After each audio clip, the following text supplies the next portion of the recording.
오늘 우리가 함께 은혜 받으실 하나님의 말씀은 신약성경 사도행전 24장 1절에서 9절 말씀이 되겠습니다. 닷새 후에 대제사장 아나니아가 어떤 장로들과 한 변호사 더둘러와 함께 내려와서 총독 앞에서 바울을 고발하니라. 바울을 부르매 더둘러가 고발하여 이르되 벨릭스 각하여, 우리가 당신을 힘입어 태평을 누리고 또 이 민족이 당신의 선견으로 말미암아 여러 가지로 개선된 것을 우리가 어느 모양이로나 어느 곳에서나 크게 감사하나이다. 당신을 더 괴롭게 아니하려 하여 우리가 대강 여짜옵나니 관용으로 들으시기를 원하나이다. 우리가 보니 이 사람은 전염병 같은 자라. 천하에 흩어진 유대인을 다 소유하게 하는 자요, 나사렛 이단의 우두머리라. 그가 또 성전을 더럽게 하려 함으로 우리가 잡았사오니 진이 그를 신문하시면 우리가 고발하는 이 모든 일을 아실 수 있나이다 하니, 유대인들도 이에 참가하여 이 말이 옳다 주장하니라. 아멘. 우리가 함께 합독한 오늘 사도행전 24장 1절에서 9절 말씀을 가지고 사실은 24장 전체 본문 내용입니다. 여러분이 함께 다 읽을 수가 없어서 앞에 부분들만 우리가 함께 합독을 했습니다. 우리 오늘 설교 제목 함께 읽어보겠습니다. 마지막 기회들을 놓치다. 우리가 마지막 기회라는 단어를 듣다 보면 어떤 아쉬움, 그런 것들이 이제 생각이 들죠. 정말 가장 귀한 마지막 기회가 무엇인지 오늘 또 말씀을 통해서 함께 은혜를 나누길 원합니다. 이제 사도 바울의 그 마지막 사역은 로마에 가서 복음의 증인이 되는 것입니다. 우리가 사도행전 23장 11절에 주님께서 다시 바울에게 힘내라 이런 말씀을 주시고 또 남은 사역에 대해서 한 번 더 말씀하시는 걸 볼 수 있습니다. 그 사도행전 23장 11절에 담대하라. 내가 예루살렘에서 나의 일을 증언한 것 같이 로마에서도 증언하여야 하리라 하고 밤에 찾아오셔서 하신 말씀입니다. 그렇다면 로마에 가서 증인되려면 하여튼 로마를 가야 돼. 일단 로마를 가야 됩니다. 그러니까 하나님께서 주신 사명이 어떻게 이루어지는지, 성취되는지 우리가 그것들을 들여다보는 내용입니다. 28장까지가. 근데 하나님 말씀하셨잖아요. 그럼 우리는 제가 늘 말씀드렸지만 우리는 하나님이 말씀하시면 그 다음부터는 모든 일이 일사천리로 모든 일이 잘 될 거라고 생각을 늘 합니다. 여기에서 우리가 많은 이제 실망들을 하고 우리가 주저앉을 때가 많죠. 하나님이 말씀하셨는데, 하나님이 나에게 어떤 것을 생각을 주셨는데 왜 일이 풀리지 않지? 그럼 이건 지금 하나님이 주신 말씀이 아니라 사탄이 준 말씀을 내가 잘못 들었나? 이렇게 생각할 때도 많이 있어요. 제가 그래서 그 부분들을 여러 번 말씀드렸습니다. 아브라함에게 갈대아 우르에서 부르실 때도 사명을 줬어요. 그러나 뭐 너에게 땅도 주고 뭐 자녀도 주어서 번성케 한다 그러는데 그 일이 이루어질 때는 굉장히 많은 시간들이 지났고 과정 속에서 굉장히 많은 어려움이 있었습니다. 모세도 마찬가지고 요셉도 마찬가지고. 그러니까 모세도 불러가지고 네가 내 백성 애굽에서 출애굽시켜라 해서 갔더니 얼마나 많은 장애가 있었어요. 그래서 10가지 재앙을 통해서 결국은 바로가 두 손을 든 다음에 이스라엘 백성들을 나가라고 얘기한 것을 볼 수가 있습니다.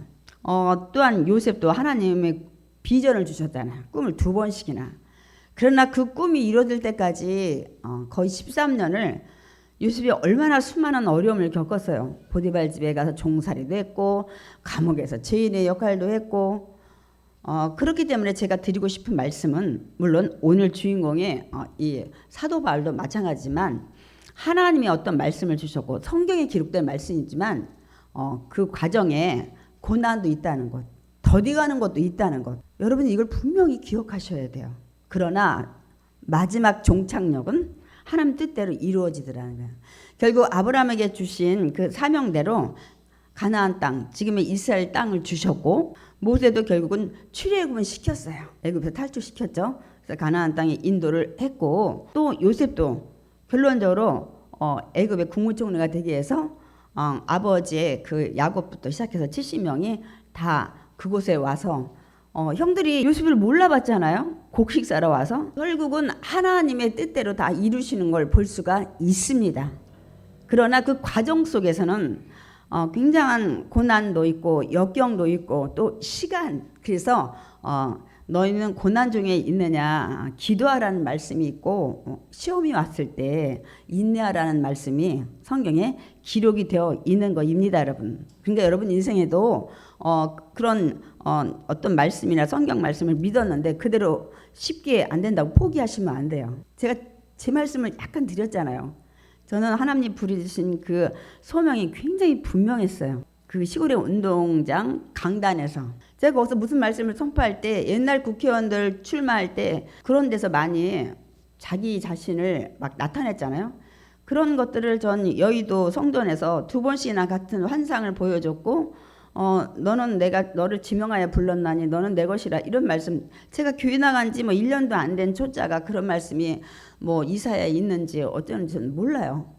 그러니까 제가 나중에 되돌아보고 그게 저를 부르신 소명이고 사명이구나 그건 확실해서 저는 제 가는 길이 대로가 열릴 줄 알았는데 그렇지 않았어요. 그래서 열심히 공부도 했는데 그렇지 않아요, 여러분.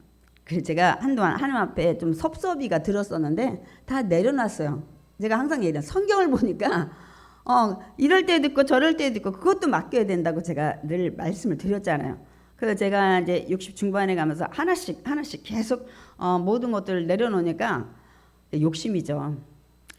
마음이 편해지더라고요. 그러니까 여러분도 하나님의 뜻 안에서 이루어지는 것이 전국적으로는 합력하여 선을 이루지만 그 가는 여정에 수많은 어려움도 있고 많은 시간도 소요될 수 있다는 사실을 여러분이 반드시 기억하시고 신앙생활하다 어떤 어려움이 와도 뒤로 물러서지 마시기 바랍니다. 아멘. 그러니까 사도 바울도 지금 하나님이 밤에 찾아오셔서 야 바울아 힘내.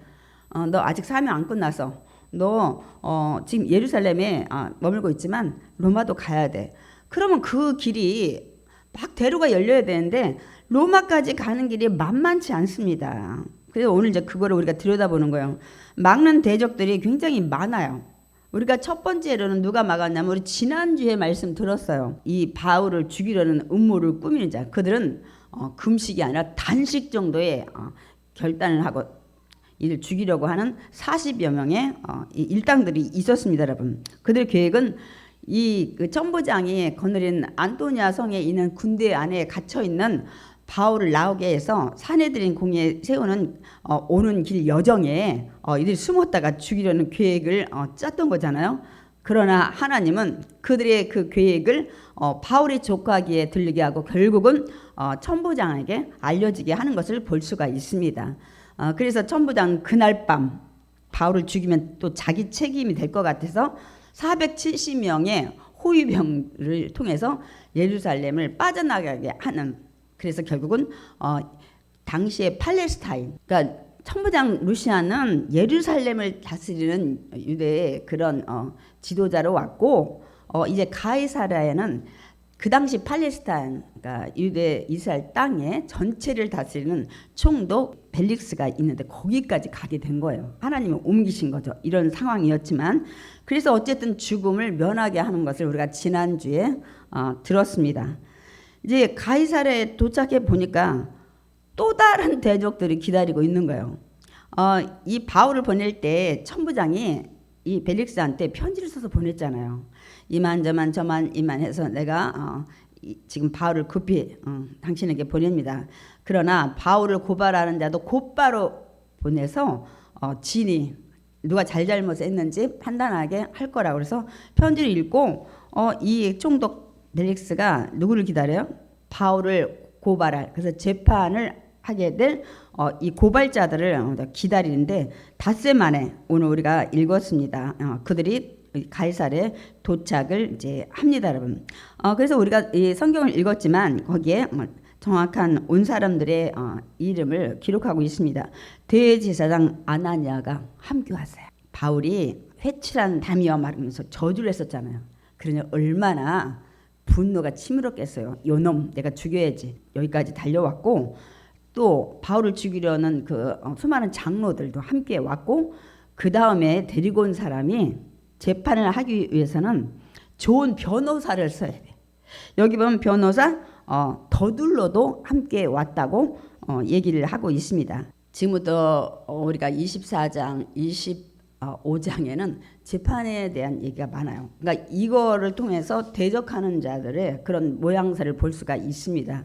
여러분은 뉴스나 유튜브 정치 시사를 뭘 보는지 모르겠어요. 근데 여러분들이 좀 선별해서 보려고 해도 요즘 어떤 일들이 핫한 이슈가 되어 있습니까? 피해가려도 피해갈 수 없는 너무나도 많은 화제가 되고 있는 뉴스가 있어요. 뭐죠? 요즘 국회에서도 수많은 재판 얘기가 하루도 안 빠져요. 요즘은 더 합니다. 안 보고 싶어도 안 들을 수가 없어요. 그런 것이 전체적으로 화제가 되고 있기 때문입니다, 여러분. 그 재판 얘기죠, 다. 재판 얘기. 저는 어느 정당 이런 얘기를 하고 싶은 것이 아니에요. 저는 어느 정당의 문제가 아니라 정말 하나님이 원하시는 가장 옳은 일에 서야 된다고 생각을 합니다, 여러분. 지금 국회도 재판 얘기, 오늘 본문도 재판 얘기. 그럼 재판이 뭐냐는 우리가 정의부터 우리가 알고 가자고요. 재판이라는 것은 법원이나 법관이 나라가 정한 그 인정한 법률, 세운 헌법에 의해서 이 옳고 그름을 판단하는 일을 재판이라고 합니다. 재판에는 누가 있어야 되냐면 항상 자기가 피해봤다고 하고 고소하는 자가 있어야 돼요. 고소를 당하는 자가 있죠. 고소를 당하는 자. 그래서 우리가 나 이만저만 피해를 봤으니까 이 사람 벌 주세요 이렇게 하고 하는 사람 이제 원고라고 하고 그 재판의 반대편에 서서 그걸 이제 받는 사람을 우리가 이제 피고라고 하고 요새 그 여러분이 막 피의자 뭐 이런 얘기 굉장히 많이 있어요. 그래서 여러분들이 참 정치가 민생 얘기가 많아져야 되는데 이건 정말 너무너무 괴로워요, 저도. 그리고 빨리 모든 것이 옳고 그름이 판단이 돼서 나라가 안정되고 정말 민생을 챙기는 위정자들이 되길 원합니다.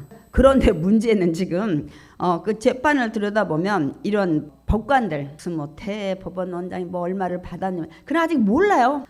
정말 이들이 뇌물을 먹지 말고 올바른 판단을 해야 되는데 그렇지 않은 문제들이 다분히 많아요. 비일비재가 되다 보니까 이게 문제가 되는 것입니다, 여러분. 그래서 아무리 옳은 법이 있어도 그 법을 지켜야 돼요. 그대로 행해져야 그것이 올바른 국가가 될 줄 믿습니다. 그래야 억울한 자가 없잖아요. 가난하고 이게 돈 없고 권력 없으면 잘못된 재판으로 감옥에 가 있는 자가 너무나도 많이 있잖아요. 그런 일은 없어야 되겠습니다, 여러분. 제가 재판 얘기하다 보니까 뭐 이런 얘기는 안 할 수가 없어요. 그리고 여러분도 조금 알아야 요새 돌아가는 이런 지금 국회나 나라 이런 것들을 여러분이 좀 알고 기도를 하실 것 같습니다. 그러니까 지금은 바울을 고발하는 자는 예수를 믿지 않는 유대인들, 정확히 말하면 사내들인 공회원들이에요. 대표자들이고 고발을 당하는 자는 사도 바울입니다, 여러분. 이 정치부에 있는 기자들, 법원에 드나드는 기자들이 하는 유튜버도 많이 있어요. 여러분 들어보시면 흥미진진합니다. 왜냐하면 재판 과정에서 일어났던 일들을 얘기를 하는 건데 그때 뭐 피고는 어떻게 했다, 원고는 뭐 한숨만 쉬고 이렇게 뭐 묵묵부답이었다, 뭐 그때 막 큰 소리를 막 검사한테 쳤다, 막 이런 얘기 있죠. 그때의 상황들을 정치부 기자들은 거기 드나들 수가 있잖아요. 제가 가끔 듣는데 그 재판의 상황들을 대강은 알 수가 있는 내용들을 많이 얘기를 하고 있어요, 현재도. 근데 제가 왜 이 말씀을 드리냐, 오늘은 바울이 고소당했잖아요. 그래서 오늘은 정치부 기자가 아니라 우리가 바울의 재판의 그 현장을 들여다보려고 합니다, 여러분. 그래서 이제 재판이 일어나는데 벨릭스 총독이 먼저 고발하는 자, 그래서 바울을 이제 고발하는 이제 변호사 더블로의 이 고발 내용을 듣습니다. 그러니까 그들이 데리고 온 변호사 더블로는 당시 역사학자들에 의하면 최고의 변호사였대요. 더블로는 헬라계 유대인이고 로마법과 유대교법에 굉장히 해박한 자야. 굉장히 지식이 많은 자. 그리고 또 언변에 뛰어난 자. 우리가 살아가면서 보니까 말을 잘해야 되는데 문제는 머릿속에 들어있는 게 없으면 그 말이 더 무게가 없어요. 어떤 분은 머릿속에 들어있는 지식은 많은데 언변이 뛰어나지 못해서 표현을 잘 못하시는 분이 있어요. 이 두 개가 잘 어우러져야 될 것 같아요. 많은 지식도 가지고 있어야 되고 그 지식에 대해서 논리에 맞게 논리 정연하게 말할 수 있어야 돼. 지금 시대는 더더군다나. 그런데 이 데리고 온 더둘로는 그 모든 것을 가지고 있는 자라고 합니다. 그래서 뭐 요새도 변호사 뭐 대납 문제 제가 말씀드린 거는 아직 다 재판이 끝나지도 않고 판결이 안 된 문제들이에요. 근데 막 너무너무 시끄럽잖아요. 요새 또 최근에 더 근데 이 아마 더들러도 변호사비를 굉장히 많이 주고 데려왔을 거예요. 왜냐면 최고의 변호사였기 때문에. 그러니까 더들러는 역시 이 재판 과정을 보니까 능숙능란한 자예요. 역시 최고의 이 변호사라고 했는데 이 재판장의 마음을 사기 위해서 아부 없는 아첨을 하는 말로 시작을 하는 것을 볼 수가 있습니다.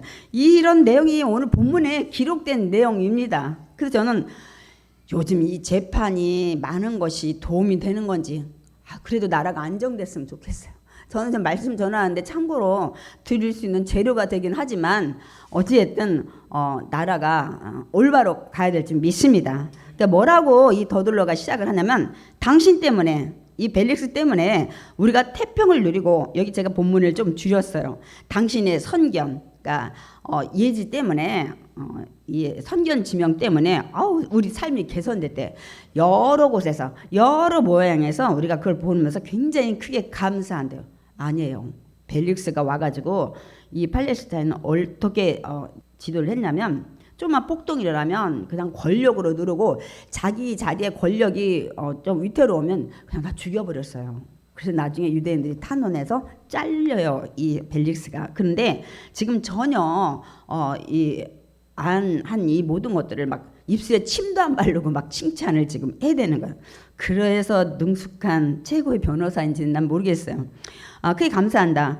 그리고 난 당신을 귀찮게 하지 않기 위해서 내가 간단하게 몇 가지만 고발 내용을 알릴 건데 너그럽게 들어달라고 얘기를 해요. 여기 보니까 관용을 해달라고 얘기하는 이 더들로 변호사를 볼 수가 있습니다. 정말 뛰어난 변호사인 것 같아요.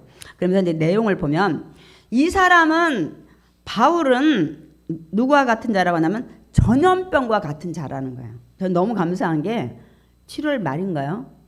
코로나가 또 유행했잖아요. 그 와중에 우리 전도사님이 걸려가지고 우리가 또 다 긴장했잖아요. 근데 지금 또 잠잠해진 것 같아요. 또 언제 코로나 바이러스가 올지 모르겠어요. 그러니까 이 전염병은 누구에게나 유해한 거예요. 해가 되는 거예요. 여러분 전염병은 다 도는 병들이잖아요. 그렇기 때문에 바울을 어디에 비유를 했냐면 전염병과 같은 자라는. 이 자는 어디 가든지 해를 끼치는 유해한 자라고 오늘 얘기를 한 겁니다. 왜냐하면 천하에 흩어져 있는 유대인들을 소욕해 하는 자예요. 그러니까 다 흩어진 디아스포라 유대인들을 찾아가서 다 막 복음을 전하고 한다는 게 그래서 소욕해 하는 자라는 거예요. 그러니까 뭐냐면 지금 더블로의 이 뛰어난 지식으로는 로마법에 걸리게 해야 돼 바울을. 그래서 없는 것들을 꾸며내는 거예요. 지금 재판 과정에서도 그래서 지금 문제가 많이 되고 있어요. 그리고 했다가 이제 간땡이가 벗어요. 그냥 거짓말을 막 하고 이 더들로도 막 그렇게 하는 거야. 그러면서 뭐라냐면 로마법에 걸려게 해가지고 바울을 죽여야 되니까 변호를 어떻게 하냐면 그러므로 이 자는 폭동을 일으킬 수 있는 여지가 많은 자다. 어디 가든지 소란 일으키니까 언제든지 마마 확 바꿔먹으면 이 어떤 자 같으면 정치적 혁명 이런 세력을 가지고 있는 이런 자와 같은 자라는 거예요. 그러니까 정치범으로 지금 몰아가려고 해요.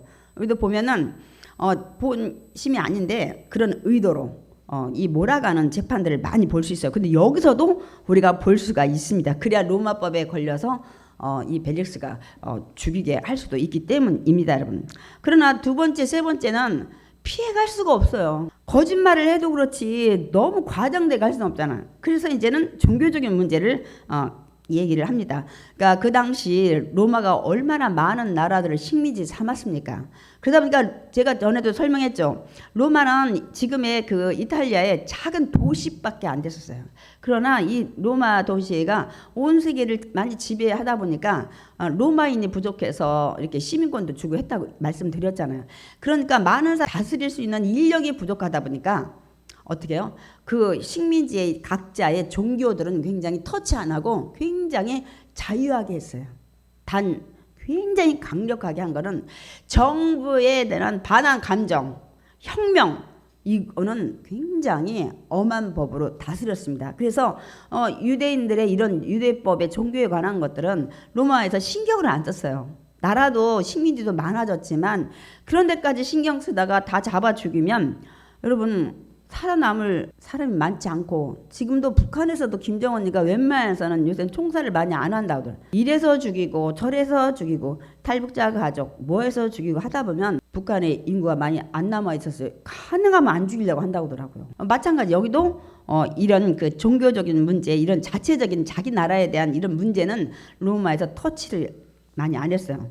그런데 지금 어쩔 수가 없어. 이제는 종교적인 문제인 거예요.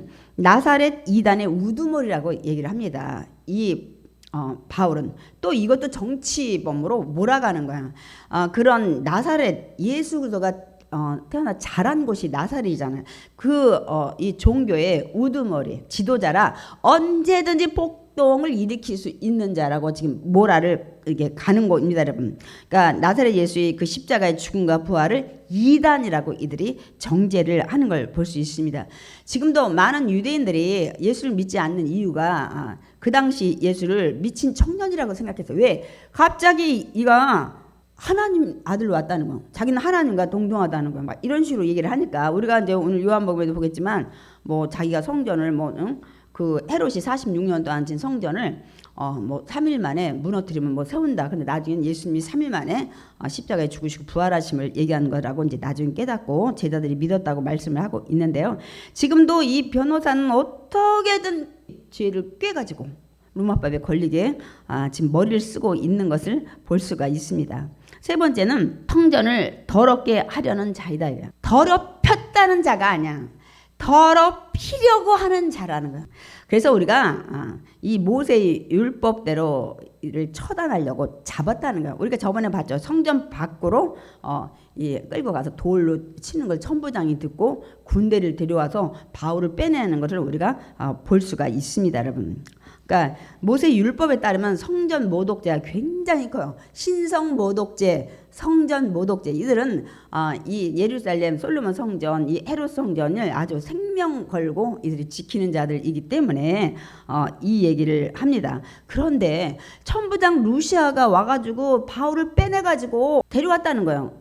그래놓고 너희들 고발하려면 그 벨릭스 가이사랴에 있는 총독한테 직접 고발하라고 했다는 거예요.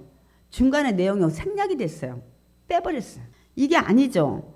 그래서 그들이 돌로 쳐 죽이려고 할 때 천부장 루시아가 듣고 가서 군인들 데려가 이게 해서 이제 바울을 빼내는데 결국은 또 이제 바울을 자기 군대 안에서 이제 신문하려고 채찍질하라고 했는데 바울이 그때 뭐라요? 여보시오, 로마 시민을 재판도 없이 이렇게 신문하고 채찍질하는 소리에 놀래가지고 또 풀어가지고 공식적인 재판을 하기 위해서 산헤드린 공회를 열었잖아요. 근데 그때 하나님이 지혜를 주셨잖아요. 딱 보니까 바리새인 사두개파들이 같이 있는 거예요. 그래서 부활 얘기를 했더니 이들이 고발하러 온 사람도 두 파가 싸움 났잖아요. 그래가지고 결국은 또 천부장이 이 바울을 빼내가지고 군대 내로 데려갔죠. 그날 밤 하나님이 바울아 힘들지, 힘내라. 여기서 이렇게 네가 애쓰는 것처럼 로마도 가야 되겠다. 그때 말씀을 준 거예요. 이 말씀이 다 어디 가버렸어요. 그렇게 하고 이제 앞에서 말씀드렸듯이 이들이 40여 명이 이게 단식을 하며 죽이려고 하는 소식을 듣고 결국 이 가이사랴에 있는 벨릭스 총독한테 보낸 거잖아요. 그러니까 이 중간은 다 어디 가서 하여튼 이 변호사도 세상 말로 거짓말을 많이 치는 것 같아요. 제가 단어가 갑자기 구라라는 단어가 나오려고 했는데 이게 강단에 쓰면 안 되잖아요. 이렇게 해가지고 그냥 얼렁뚱땅 해가지고 그날 밤 이 바울을 470명 호위병을 통해서 가이사랴에 보냈잖아요. 그러면 다음날 이 40여 명이 시킨 제사장과 사내들 공의원들이 와가지고 이 천부장한테 좀 바울을 꺼내라 얘기하려고 보니까 보냈다. 그러면서 뭐라요? 정말 너희들 고발하고 싶으면 저 가이사랴에 바울이 갔으니까 거기 가서 직접 해라 이렇게 얘기를 해가지고 이들이 오게 된 건데 하여튼 거짓말도 잘 둘러쳐요. 하여튼 이 더들로도 자기 양심이 있을 텐데 돈을 많이 받은 거야. 아닌 것도 막 꾸며가지고. 근데 지금 세상이 이때나 저때나 많은 사람들이 뇌물에 약한 것 같아. 그러면서 벨릭스 총독한테 당신이 친히 이자 바울을 신문하시면 제가 지금 고발한 내용 모든 것을 아실 수 있을 겁니다. 이렇게 얘기를 하니까 막 거기에 같이 쫓아온 유대인들이 옳소 더들로의 말이 옳소 막 그들이 같이 막 주장을 했다고 기록을 하고 있습니다. 여러분 우리가 거기까지 읽었어요. 이제 이 더들로 이 변호사의 고발 이 내용이 다 이제 끝났잖아요.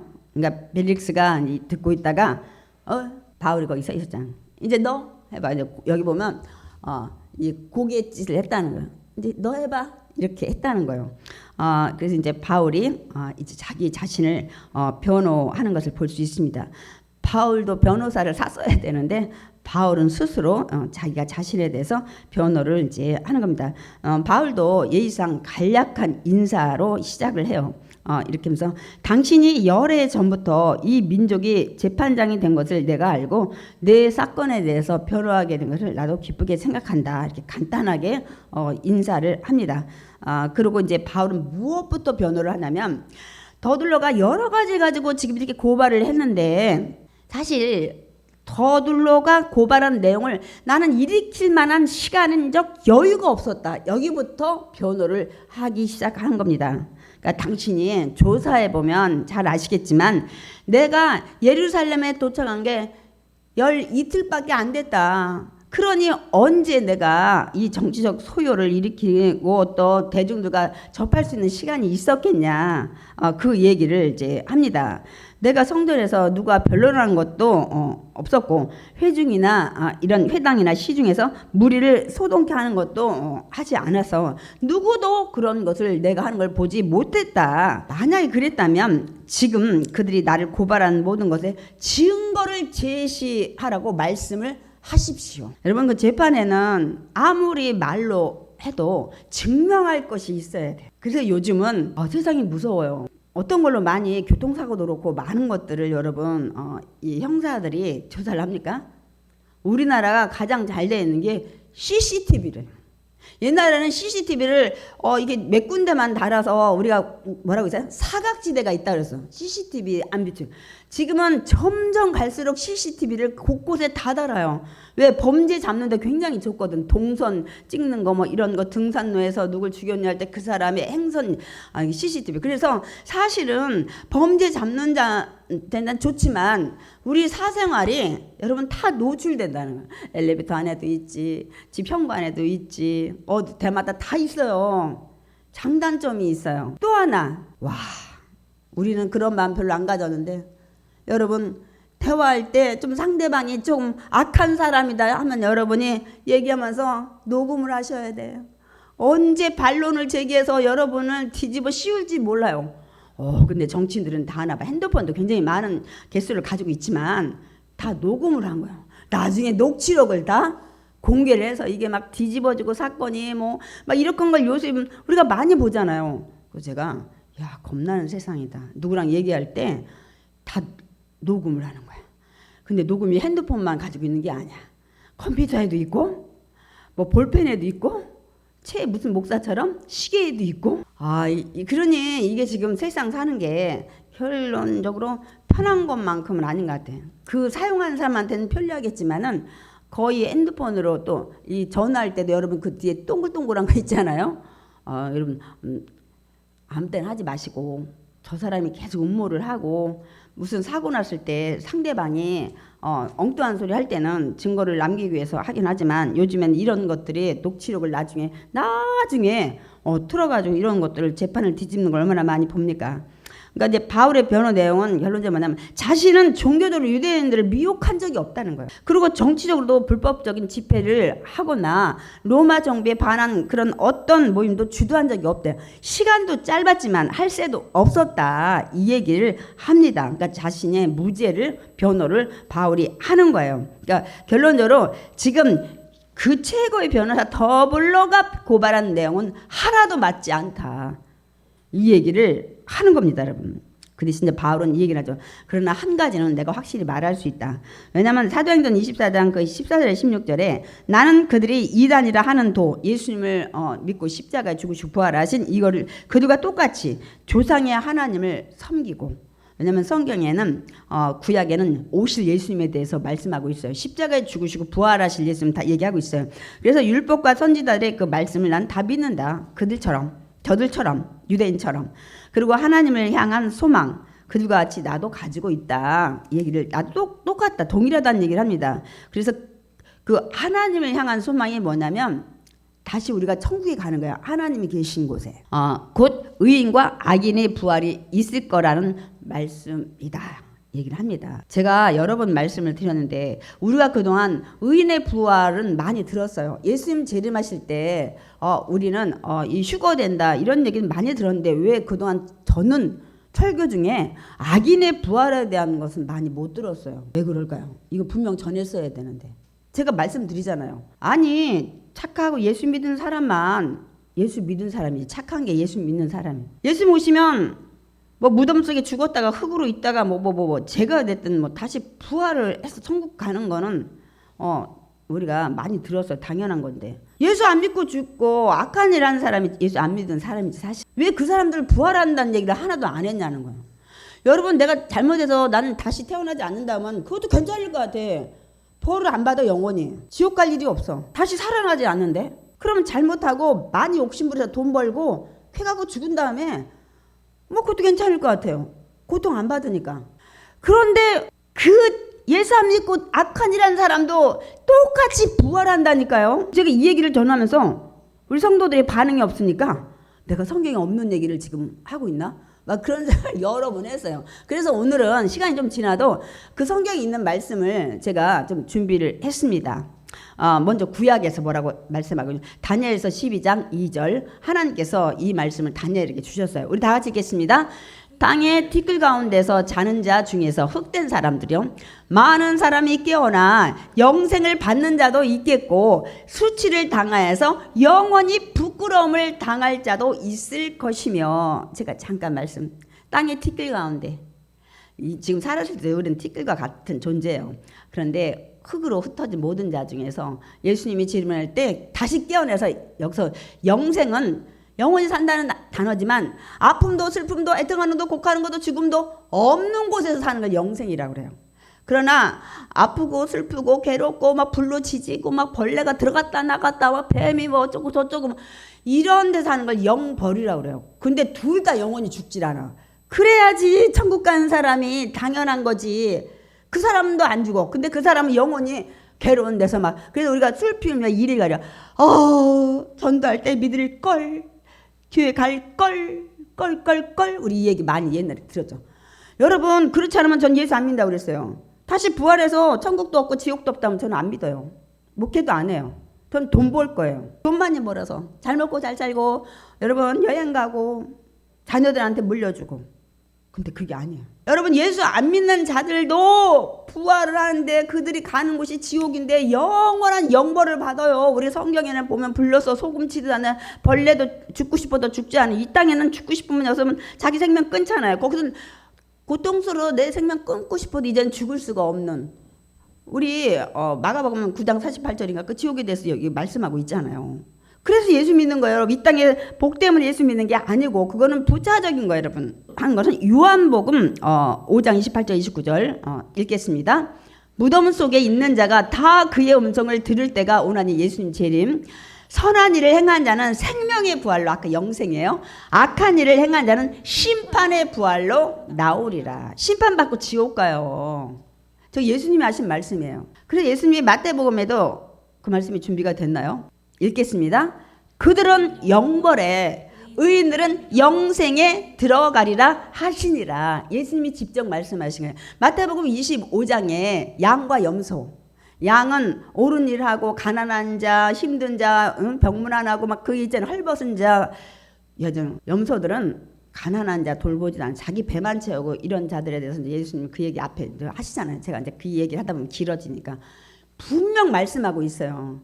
그러니까 예수 안 믿고 죄진 모든 자들은 영원히 그들도 죽지 않고 그 대신 벌 받으면서 영원히 죽지 않고 살아요. 그러나 우리는 살되 이제는 우리가 계시록 21장에 여기 뭐야, 고통도 없고 애통하는 것도 없고 슬피 우는 것도 없고 아픈 것도 없고 다시 죽지 않아. 그것이 고린도전서 우리가 15장 부활장이야. 영화로운 몸으로 이제 약한 것이 이제 강한 몸으로, 이제는 썩을 몸이 썩지 않는 몸으로. 제가 이제 그 나중에 또 부활 할 때 얘기할 거예요. 그때는 여러 번 했어요.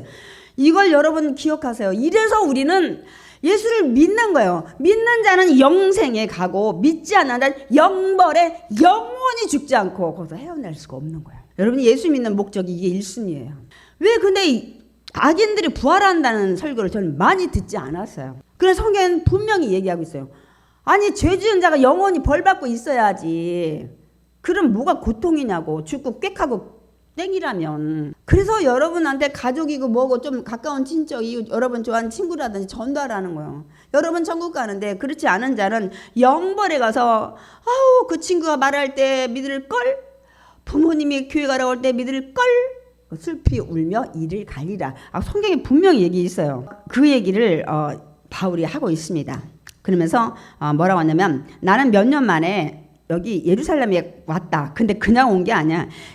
구제할 재물, 하나님께 드릴 모든 물질을 가지고 왔는데, 그래서 또 결례하라고 했잖아요. 유대인들이. 그래서 결례를 하느라고 성전에 있었는데, 그때 아시아, 우리가 미리 했던 에베소에 그 예수 믿지 않는 자들이, 바울을 죽이려 하는 자들이 그때 왔던 거예요. 그러더니 이 성전에 이방인을 데리고 들어왔다고 오해를 하고 막 소동을 일으킨 거잖아요.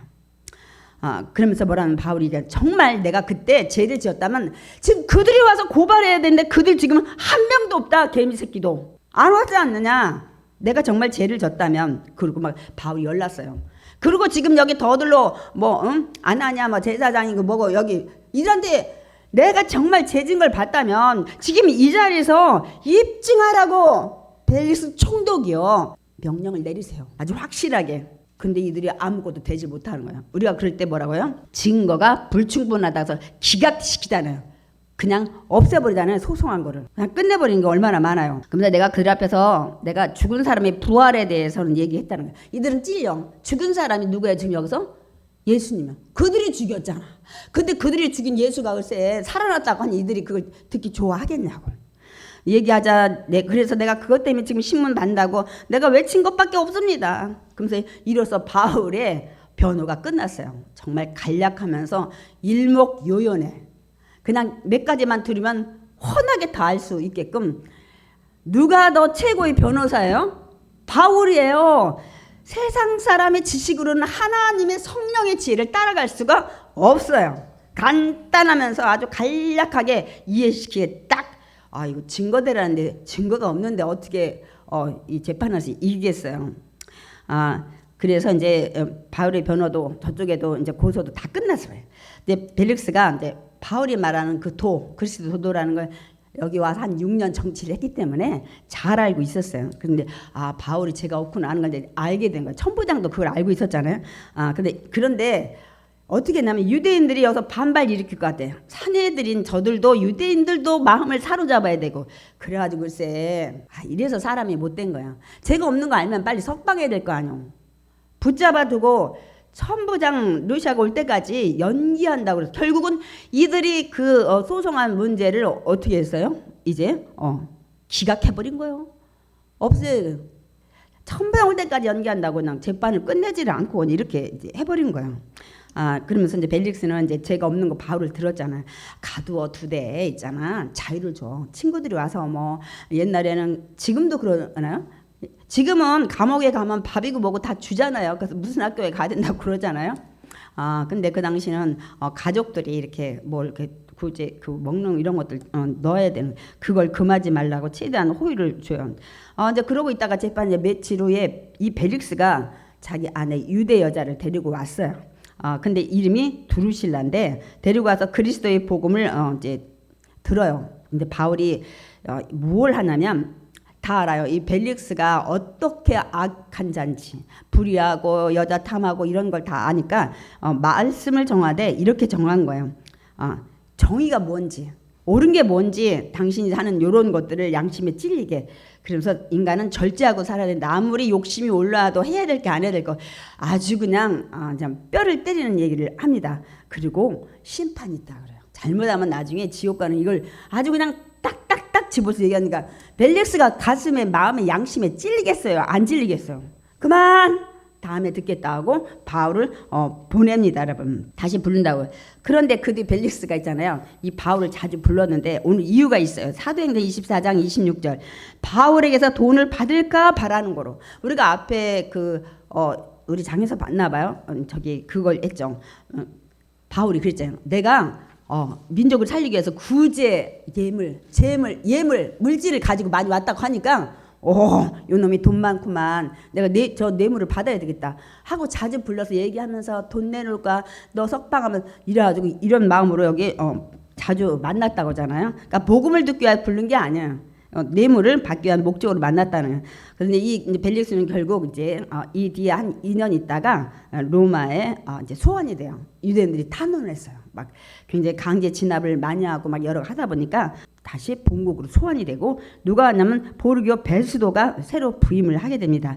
이제 이 벨릭스가 2년 동안 가이사랴에 로마에 가야 되는 바울을 발목 잡고 있는 거예요. 제가 그 말씀은 하나님이 사명을 주셨지만 때로는 이렇게 더디 갈 때도 있다요. 목적은 그거였겠죠. 바울이 저놈이 돈을 가지고 있는데 저 뇌물 언제 내놓을까?